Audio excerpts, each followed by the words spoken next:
I really wanted to talk today about something that's slightly removed from work, but I'm just going to touch on work for a couple of minutes. Sorry. I'm just going to talk about work for a couple of minutes. Basically, I've been working in mobile stuff since 2002 when I came across this company called Hutchison Telecom. And at that time, mobile phones were black and white. They sent text messages, they made calls, and that's pretty much it. And then Hutchison Telecom did this thing which was just amazing. They introduced a piece of technology called 3G, which coincided with color screens, which coincided with all these other amazing things, which allowed people to open up what was possible on a mobile phone, to take it so far beyond what was possible with computers. It was just astonishing. And basically, I found out about them, I found out where they lived, I went round and I hectored them and I badgered them and I kept having a go at them until they gave me a job, and then got working with them doing some really, really cool stuff. The very start of all the stuff you see today in terms of application development, in terms of mobile internet usage, in terms of all that stuff, came from essentially a small room just outside of London where there were 20 people sitting around going, how can we make this stuff work on this device in location, in places? It was amazing. One of the things we worked on was this game that we called Metropolis. And the idea we sort of came up with, the initial concept was to take Grand Theft Auto and make it about you and make it about where you are. And we came up with all these fantastic things. We didn't even have the phones at that point. We were told about the specifications, what they should be, how wonderful they're going to be, how fantastic. And then we decided to make something that would just take the full use of these phones, so it would know where you were, it would allow you to sort of create environments around yourself, it would allow you to have gangs and fights and kick off and do all this amazing stuff. And we built this stuff, we built these demos, and we showed all these demos, and then the actual phones came out, and they could handle applications of 80 kilobytes or less. And as soon as, if you wanted to connect to any sort of network, it took anything up to 20 seconds just to register that the network was there. So it just killed everything. It was really unfortunate. And unfortunately, that was, somebody mentioned earlier, you know, the prediction of what might be possible with mobile, and the reality of what's possible with mobile now is possible to do what we were doing in a small room in 2002. So it's really good to see all this fantastic stuff coming out, and particularly the game we've just seen. Anyway, so moving swiftly on. So I work for a company called We Love Mobile. We Love Mobile is a mobile agency that creates experiences, I suppose, primarily for brands. Could call it mobile marketing. We also develop services and products. We do all sorts of stuff. But we've got a sort of philosophy about the way we work. And just to run through it sort of very simply, it seems very obvious, but it's very hard to appreciate that not many people do this sort of stuff. The first thing we want to do is very keen to make it easy. So, for example, Peugeot wanted to create an experience which allowed you to see a Peugeot car and go, how do I get that straight away? And so we linked up a whole lot of technologies together, some of which hadn't been used before, real-life image recognition, obviously the mobile internet, sort of connecting them via location with their nearest dealership, all the rest of it. So to create an experience which, as far as the user is concerned, was as simple as sending in a photo of the badge of the car and then getting back where they can go and test drive the car within seconds. Next thing is about making it integrated, and sort of going back to what Luke was saying about how to get an application out there. One of the hardest things to get somebody to experience and appreciate what you're doing in the mobile space is that it's a huge, empty, gaping void of space. And you know, to be able to put something out in there and for people to pick up on it and use it and make advantage of it means that it has to be communicated. And if it's part of a marketing campaign, it has to be talked about. There's no point in you doing some fantastic mobile thing for a fantastic brand if they never talk about it. If it just sits on the shelf and all it ever gets dug out for is so it can be presented in presentations like this. The next thing about making it useful, it's just very easy from a brand's perspective to say, and we get this an awful lot, so we think we need an app. We think it's really important that we have an app because everybody's got apps, and apps are what it's all about. And they don't understand necessarily that, say, for example, they're a fashion label and they're releasing a new perfume, that what's the app going to be about? You know, what are people going to be engaging with? What's the point? Why would somebody actually do it? And so many applications fall down on that. And so, like, for example, we did exactly this situation. We had Dolce & Gabbana coming to us and saying, we want to launch this new thing. How do we do it? And, you know, the only way that you can actually take something like Dolce & Gabbana and what they mean as a brand and what they try and communicate with a brand and make it work as an application is by saying, well, you are the figures of authority in how men should dress. You know, in this particular situation. You're the figures of authority of what men should look like, how should wear, and in theory, how you behave in these sort of elevated echelons of Dolce & Gabbana world. So you need to create a guide to that. You need to tell people what Dolce & Gabbana men should do. And so we created a guide. We worked with a fantastic guy who's an ex-editor of GQ, and we put together this. Basically, it was a guide for men to be able to make it work. And it's very popular. It's very useful, I think is the thing. It's very useful to a very small number of people, but it's very useful. So the fourth thing is making it for everybody. So we did a lot of work for BBC about content discovery. They're the largest mobile provider of content in the world. They provide videos, they provide news, they provide weather, they provide gardening tips, they provide all sorts of stuff. And their biggest audiences are in the UK, obviously, but then also in Nigeria and in India. And these people all want to absorb the same content. They always want to see the same things, but they have vastly different phones, and they have vastly different ways of doing it. So when you're designing how you search or how you browse through this content, how you discover this stuff, you have to design an experience which takes into account all these different people and make sure that they all get an optimal experience. And you don't try and force something down the throat of people who just can't engage with it. And the final thing is making it beautiful. Now, beautiful can be physically, it could be about the look of it, how gorgeous it is, how wonderful it is, or it could be as simple as just making sure that the use is fantastic and it's really easy to engage with. So an example we've got is we're working with Agencia, which is a very, very dull-sounding company. They're the business arm of Expedia, so they provide travel for Expedia for businesses, from Expedia for businesses. Yet we wanted to create something, and we were in the process of creating something for them, which allows a fantastic location and time-sensitive information around where they're going, so they never need to worry about where they are. They make sure they've got all their documents in the right place. They make sure they know where they're going. They make sure the meetings that they're having are known about. All this stuff is presented to them in an easy and simple way, totally contextual about where they are and what time it is. So ultimately, for the person who's using it, it's a beautiful experience. And that's what's important. Anyway, enough about me. What I really wanted to talk about was narrative, and particularly narrative in relation to brands.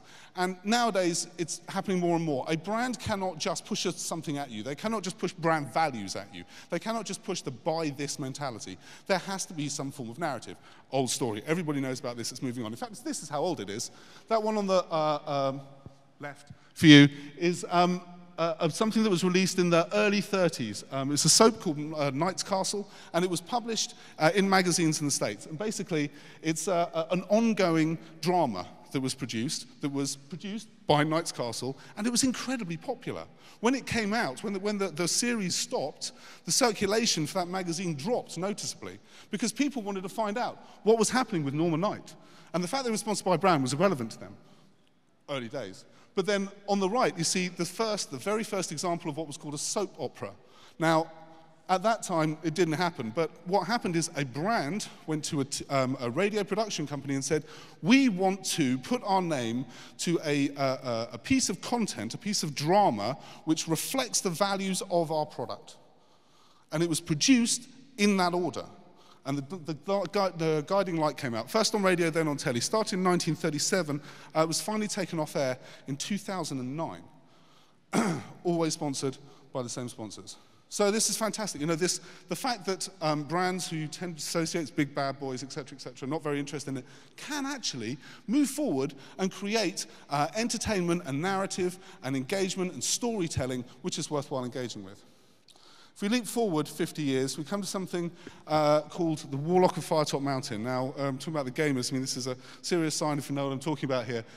This was published by a guy called Ian Livingstone and another one called Steve Jackson, who wanted to produce something that was basically a very easy sort of Dungeons & Dragons thing. And what they did is they produced a book, and the book was made up of small chunks of text. And those chunks of text told a little bit of a story. And at the end of those chunks of text, you had a choice. You could choose one of 2 or 3 options, and you could go through to a different bit. And if you followed it through, there was this, what became an interactive narrative.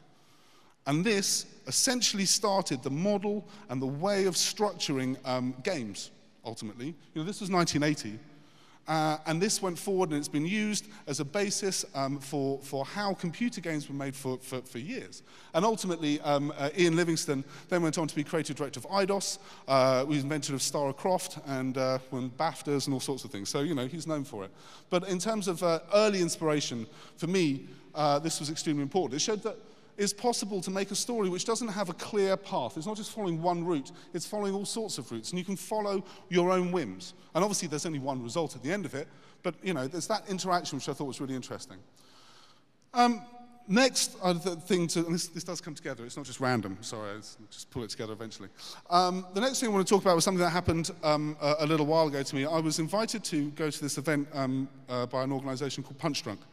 And Punch Drunk they're a theatre company, and somebody said, right, you've got to come along to this thing. It's theatre, but you've never seen anything like this before. So I was like, okay, bought tickets, and it cost a fortune. So right, okay, went along to this thing, and we stopped off in this dark and dingy place in the East End of London, next to a massive warehouse. You know, you were supposed to park your car there, be terrified to park your car there. You went into this thing, there was a tiny little queue around the corner of people, they were all sort of shivering, and then you went through this little door in the side of this warehouse, and then you were given a mask by this guy. It was like one of those white sort of Venetian masks that you get for Carnivale.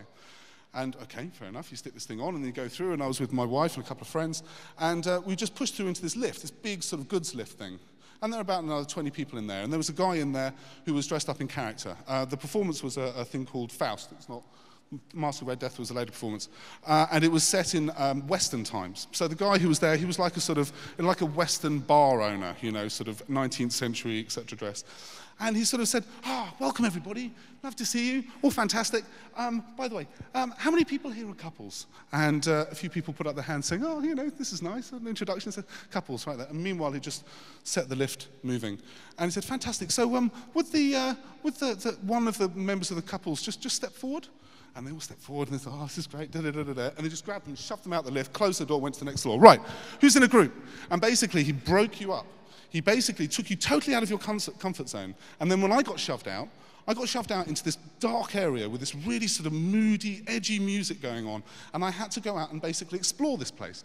And you walk through an empty set, which is full of dry ice, and you don't know what's going on. It's just incredibly weird. And then all of a sudden, you just see this person walk past, and he doesn't have a mask. So you know he's not a member of the audience. You think, oh shit, right, follow him. And you follow him, and you end up in this place where you see these two people interact. And basically what happens is the play is held all over this building, this 4-story building. When different people meet, they meet in different sets all over the place. It's just broken up all over the place. And it's really, really confusing. It's active and it's engaging, you know, it's front of seat stuff. You are following stuff around, you are actively trying to take part, but it's really confusing. And it's really just sets your mind going in a way that normal, sedentary, sit-back entertainment doesn't. Anyway, so ultimately, I chased these guys around for about a year and a half. As you might have gathered, I do that chasing around thing quite a lot to try and get new stuff to do. And eventually they agreed to sort of have a chat, and they sort of said, wow, man, do you know what? We've been thinking about mobile. What a brilliant idea, because what we want to do is we want to move out of these big warehouses, and we want to go out into the streets. And we want to be able to do this sort of theatre and engage with these sort of stories and tell this sort of narrative and scare people in this way in the streets. Fantastic. So, talking about taking it further. So the fork and the spoon thing's slightly random relevance, and I won't go into it. But basically, the idea was that we wanted to take this out into the real world, as I said, taking advantage of this intrigue, of this discomfort, and also starting to blur the barriers between real life and gameplay. Ultimately, you are in a space which you know, you're comfortable with. It's your town, it's your city. Yet, you are put into an environment which is essentially like being in a film or in a play. You don't know the ending. You don't know what's going to happen next. It could be really shocking. You have no idea. But the use of physical locations and all the rest of it just makes you feel uncomfortable. You don't know where you're going. Now, obviously, mobile has a really serious, important thing to do here. I use this example just because it was the one with the brightest pictures that I saw. But essentially, the whole point of using AR or using technology is absolutely fantastic. And I don't know if you remember, a little while ago, there was a campaign that was done for the launch of the Terminator series on television, which allowed you to receive an MMS, and the MMS basically located you, and it was all about the fact that Terminator knew where you lived, and it was all a bit discomforting. And that's fantastic, and the use of technology is brilliant. But ultimately, if somebody gives you a ring out of the blue, you don't know who that person is, and they know who you are, they know what you're wearing, and they tell you something really discomforting, that puts the willies up you, and that allows you to engage and take more part and have more of an emotive response than any technology. So what I wanted to do was just introduce the idea of a little story. And unfortunately, I was going to tell you about one we're doing with a brand, but that kind of got pulled at the start of the week, as we're not allowed to talk about it. They don't want people to know what they're doing, so we had to pull that one. So what I thought I'd do instead is tell an interactive story as if it was aimed at you. Well, some of you, the people here who are seriously and ongoing into mobile, I suppose. And so what I wanted to do was just go through the process of how I put together one of these sort of engaging, immersive, interactive stories that's about you. And the very first thing I'd want to do is pique your interest. Now, obviously, obviously I can't send you an invite to something like this because then you know what it is straight away. So what I wanted to do instead was the idea of being able to develop a character, totally fictitious. This character, John Bradbury, absolute genius. You know, he's a technologist, he's come up with these fantastic ideas that he set up this company called Ozymandias Systems. Ozymandias Systems is in stealth mode at the moment, don't know what's going on, but it's really interesting. Now, he befriends you on LinkedIn, or he starts following you on Twitter, or you start seeing something interesting from him. You think, what's going on there? Okay, so, you know, because all of us are interested in this sort of space and we're always trying to find out what's going on in the new stuff that's around. So you start following him. And then eventually you find out that he's got a piece of technology which, something you've heard about, and you've seen lots of spoofs around, we've never seen it's possible, but all of a sudden he's saying, no, I'm serious, I can actually do this, and I'd really like to show you it. And so that piece of technology, in this particular case, is a chip which allows holographic phones to work. Very simple. But people, and every time I see a link to something like this, it's one of those things I go, oh, maybe this one is actually real. Oh no, it's fake. But this time it's real. John Bradbury's done it, really has, it's out there. So something just out of reach, but something that's very achievable and something that you like. You've got to be careful, because ultimately at this point in the setup, when I'm trying to get you interested in it, you've got to think this is real. The whole point is you're buying into this from a real perspective. And so what happens then? Well, John invites you to something. He says, you, as a member of the mobile community, appreciated, trusted, senior, significant member of the mobile community, I really respect. And I would like to drag you along to show you what I'm doing. So you think, how can I say no? And so all of a sudden you go along and you are physically part of the event. As soon as you step out that door and as soon as you start to go along to that hotel, you are opening yourself up to be part of this story. And you go along and you sit in this nondescript hotel room, hotel conference room, surrounded by chairs with a whole load of people, some of which you'll know, some of which you will respect, who are all in it, they don't know what's going on. And you sit down, glass of wine on the table, presentation screen behind, and you sit there. And you sit there. And you sit there for about half an hour, and you have some drinks, and you're talking to the people, and you don't really know what's going on. And drinks help, by the way. It's sort of a couple of sharpeners, you know, gets you going, gets you into these sort of things. And then basically nothing happens. Until, after a few minutes, this lady comes in, supposedly working at this place, and says, oh yeah, John, yeah, he disappeared out the back. There's a couple of guys came to get him, and he's gone. And but he told me to give you this if he didn't see you after a certain amount of time. And so then you get given a little envelope. And in that little envelope, there's a little key. And attached to that little key, there's a little QR code. And that's it. You don't know anything else. So, being part of the mobile world, you think, right, okay, QR codes, I know this, right. So I'll just snap this and I'll take part and I'll find out what's going on, and you get sucked into it. But ultimately, then, again, you are hooked, you are intrigued, you want to be part of it, you want to know what's going on. Do you know if it's real or not? At this point, you probably don't care. It's just, whoa, yeah, okay, I'll find out. And basically what you're then given is an opportunity to then go and take part. So what happens when you connect to the QR code? Maybe it's an application, maybe it's a mapping thing, maybe you're given directions, maybe pointed in a certain direction, but ultimately, you are taken down a path. And then, just to really spice things up, we introduce a villain. Sorry, that's not the villain, by the way, that's a scared guy on the phone to the villain. The whole point is the villain calls you up. And the villain calls you up and says something along the lines of, I belong to a unnamed company, and I've got John, and I want his technology. Now, you have the access to his technology. I want to talk to you, and I will do a swap. So I think, oh, right, okay, so all of a sudden this information becomes really important. And again, at that point, maybe it becomes real. Maybe you think, okay, right, okay, this is a game, or maybe you think, no, I'm going to go along with this is brilliant. And the point is that in all of these situations, and the creative director of Punch Drunk always says, is that the people who want to engage will always go for it, and the people who don't will drop out. You know, the cream, as far as he's concerned, will always rise to the top. And there will always be people who want to engage with this sort of thing because they are curious, because they want to take part. And so you think, right, okay, I'll find out where it is. And you do the QR code, and you follow this map, and you go to where it's supposed to go. And then at that point, once you've got this, you find out where the key is supposed to go. And the key is related to a box. And the box is like a lost property thing, and you go in, you unlock it, and all the rest of it, and you get out a USB stick. And on this USB stick is the thing, the secret, the magic. You know, you can't see it, you can't take hold of it, but it's there. You think, oh, fantastic. And as part of the notes, or one of the things that you were given before, is like, you've got to hide this, you've got to make sure it's careful. So it's like, okay, let's stick it down there, yeah, keep hanging on to this. And then all of a sudden, the vamp comes in. So in this particular case, and I love the concept of vamps, the whole film noir thing in the 30s was absolutely amazing because you were introduced to these incredibly complex characters, female characters who were developed who were ultimately totally, they weren't good or bad, and they were very human, and they were very strong, and they've almost totally died out in modern filmmaking, which is tragic, I think. But the idea of a character, in this case, this character is just somebody who comes up and grabs one of the members of your team and takes them to the side, walking along, not paying attention, then leaning in and saying, it's okay, I'm a member of X government organization, we're all with you, don't worry, you're safe, just keep going, because we've got to find out where they are. Okay, right, okay, right, this is brilliant. Okay, I know what I'm doing. I feel relatively safe now. What's going on? So I'll just carry on. And then what happens is you get a call, and it's the baddies again. What are the baddies doing? Well, the baddies say, come on, just give us a key. Don't worry about John, just give us a key, let it go, and it's all fine. So, no, you put your foot down, because you've got this lady who's just said she's part of this organization behind you, no, it's all fine. No, it's fine. And then as that happens, and this is where the location thing comes in, this is where the whole thing about mobile comes in. As you say no, a van pulls up next to you, the door's open, you get shoved in the back of the van, and you get driven somewhere. And the point is that you are then totally at the mercy of whoever's driving the van. You've got no idea who it is, you can't talk to them, it's a van, there's nobody in the back, it's just you guys. You're going, fucking hell, where am I? What's going on? Where am I being taken to? So you just carry on with it, and you go on, and basically you have this chase, this feeling of movement, chase being taken part in it. And then so as it comes to where it's supposed to go, you get taken out, and you get shoved into this really dank, cellars in this really dark back alley and just get whipped out the back of the van and get shoved in this place. And you go in there, and in there is this guy sitting there, right in a chair, hood over his head. That's John Bradbury. Now give us the thing.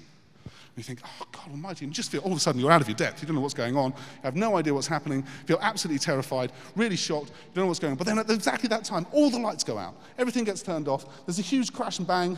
And then basically everything happens, and it turns out all the lights go back on, and these plainclothes policemen have put all the baddies on the floor. John Bradbury's got his hood off, all the rest of you get taken out of this place, and think, wow, that's absolutely astonishing. What happens? Taken out of this dank, dark cellar, through a door, into the next room, where it is bright and airy, and there are drinks on the table, and there's canapes, and there's a whole load of people standing around saying, welcome to the We Love Mobile party. So there you go.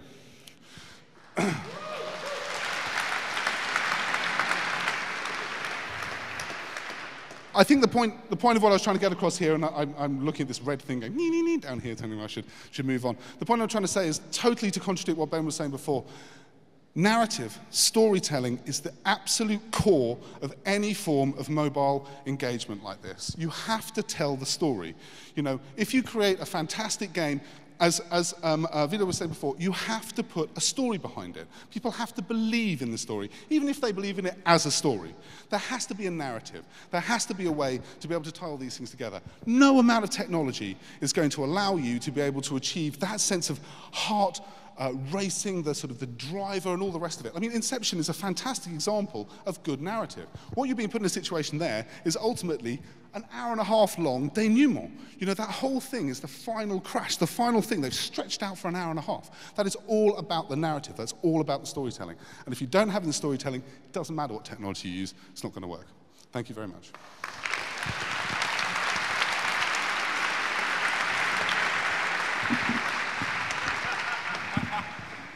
Why you wear a jacket so on stage? What? Why you put on this on stage?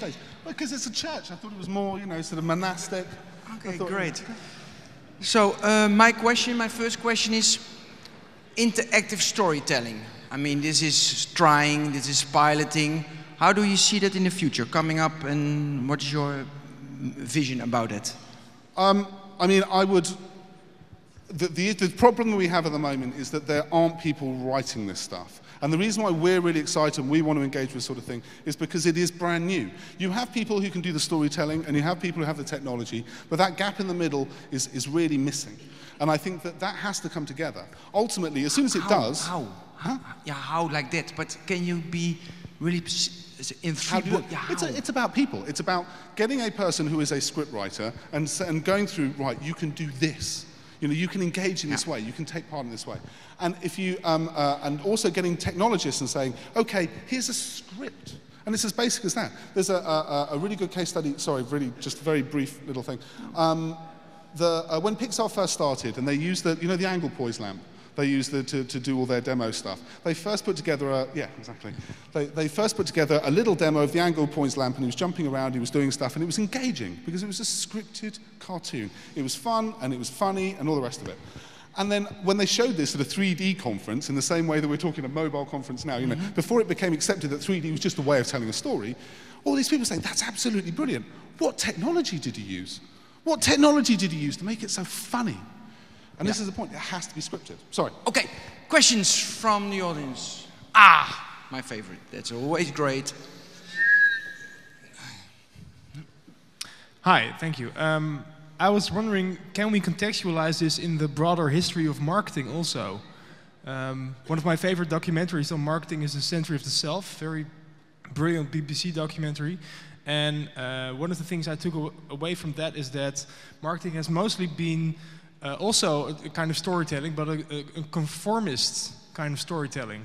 So might this be also an avenue towards engaging everyone as a storytelling aspect in the bigger game of economics and marketing? Are you getting what I'm saying? Yeah, I do. I'm not sure if I was ready to go that deep, but yes, that's fair enough. I think that in terms of the way that brands communicate, it'd be lovely to be able to say that brands are willing to open up their story as a brand to their customers and say, it's down to you. You can control this and you can just move this forward. I think I'm saying what... More in a reciprocal sense, you know, that it's a community, it's a big, like a modular story of both brands and people. Sure, but I think, okay, so I guess the implicit thing, what I meant there was that brands have always been trying to shove you stuff, right? So to open it up and to make that story sort of come back is ultimately what this whole social media revolution is at the moment. However, I feel that, you know, in the same way that really, if you look at a really strong brand is good because it controls the message that goes out. A brand is not a nation. It doesn't have that sort of thing. So I think in many ways it still has to retain that control, even if it allows communication. Sorry. Great, Yuri. Okay. I wanted. Yeah, sure. Evolving this game, what did you learn about yourself, and how can you use it for the future of your own game? Okay. Well, the first thing I realized about this was that the games that I see do not appeal to me that much. I want to see games which are mentally stimulating. I want to see games that engage and take part in me. I like long narrative. I read books. I watch long films. I do all that sort of stuff. My attention span isn't shrinking like that. And I guess that one of the things that really, when I look at the world of gaming, is that very few people try and appeal to that sort of audience. And I think that, you know, even Nintendo, who claim to have the widest range, but how did it change me? Well, I think that the one thing is that when I looked at all the sophistication that I saw in what Punch Drunk were trying to do, ultimately it boiled down to very, very simple emotions. It was about fear, it was about intrigue, it was about curiosity, it was about lust. You know, and these are very, very basic things. And I think that, you know, that's it. You know, I can put all the fluff on it I want, but ultimately it's if you can hit those buttons, if you can make people feel that, then they will engage and emote. Okay, the last question. Is there a last question? When there's not, there are drinks now, and no, there's a lot more. Closing words, great. So the closing words, okay. Thank you very much.